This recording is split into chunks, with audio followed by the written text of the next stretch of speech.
Listen 11 এর ভিডিওতে তোমাকে স্বাগত। গত কয়েকটি ভিডিওতে আমরা কমান্ড এবং নেভিগেশন কিগুলো সম্পর্কে জেনেছি।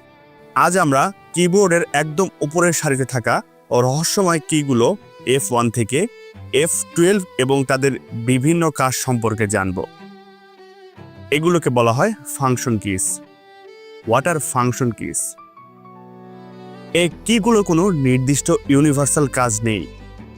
এদের কাজ নির্ভর করে তুমি কোন সফটওয়্যার বা অপারেটিং সিস্টেম ব্যবহার করছো তার উপর। এরা হলো কনটেক্সট ডিপেন্ডেন্ট শর্টকাটস।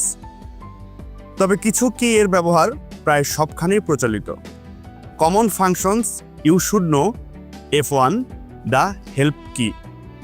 যে কোনো সফটওয়্যারে কাজ করার সময় আটকে গেলে F1 চেপে দেখো। বেশিরভাগ ক্ষেত্রেই এটি ওই সফটওয়্যারের হেল্প মেনু খুলে দিবে। F2 দ্য রিনেম কি। উইন্ডোজে কোনো ফাইল বা ফোল্ডার সিলেক্ট করে F2 চাপলে তুমি সহজে সেটার নাম পরিবর্তন বা রিনেম করতে পারবে। মাইক্রোসফট এক্সেল একটি কল এডিট করার কাজেও ব্যবহৃত হয়। F5 দ্য রিফ্রেশ কি। ওয়েব ব্রাউজারে F5 চাপলে পেজটি রিলোড বা রিফ্রেশ হয়। পাওয়ার পয়েন্টে এটি স্লাইড শো শুরু করে। F11 the full screen key. Web browser বা অনেক অ্যাপ্লিকেশনে F11 চাপলে ফুল স্ক্রিন মোড অন হয় বা অফ হয়। A note on laptops the fn কি।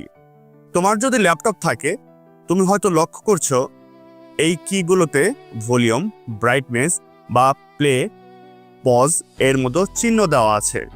ওই মিডিয়া কন্ট্রোলগুলো ব্যবহার করার জন্য তোমাকে FN কিটি চেপে ধরে ফাংশন কি চাপতে হতে পারে।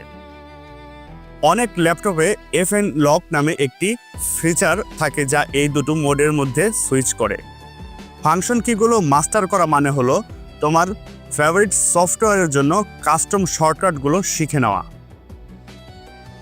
এই ভিডিওর সাথে আমাদের লেসন 11 শেষ হলো। আমরা কমান্ড, নেভিগেশন এবং ফাংশন কিগুলো শিখে আমাদের কিবোর্ডের ওপর কন্ট্রোল প্রতিষ্ঠা করেছি।